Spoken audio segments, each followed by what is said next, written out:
এই সূরাটিকে বারবার আমি আমল করে দেখেছি। আমার জীবনে যখনই কঠিন কোনো ব্যথায় আমি আক্রান্ত হয়েছি, কাতর হয়েছি, তখনই এই সূরা পাঠ করে ফু দিয়ে সে ব্যথার জায়গাকে মুছেছি। আল্লাহ রাব্বুল আলামিন বিস্ময়করভাবে, অলৌকিকভাবে আমাকে সুস্থতা এবং আরোগ্য দান করেছেন। আজ আমরা কোরআনে কারীমের এমন একটি সূরা আপনাদের সঙ্গে শেয়ার করতে চাই, যে সূরার অপর নামই হলো সূরাতুশ শিফা বা আরোগ্য লাভের সূরা। আর সেই সূরা হলো আমাদের সকলেরই অতি পরিচিত সূরাতুল ফাতিহা।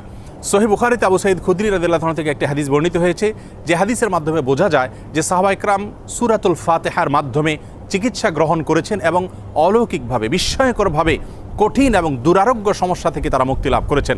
তখন নবী করিম সাল্লাল্লাহু আলাইহি সাল্লাম বিষয়টি জানতে পারার পর তাকে বলেছিলেন, ওমা ইউদরিকা আন্নাহা রুকিয়া, তুমি কিভাবে জানলে যে সূরা ফাতিহা এটি রুকিয়া বা সকল রোগ থেকে শেফার একটি মাধ্যম। এজন্য এই সূরা সম্পর্কে উলামায়ে কেরাম বলে থাকেন যে সূরা ফাতিহার মাধ্যমে যে কোনো রোগ বালাই থেকে, যে কোনো বিপদ আপদ থেকে, যে কোনো অসুখ বিসুখ থেকে মুক্তি লাভের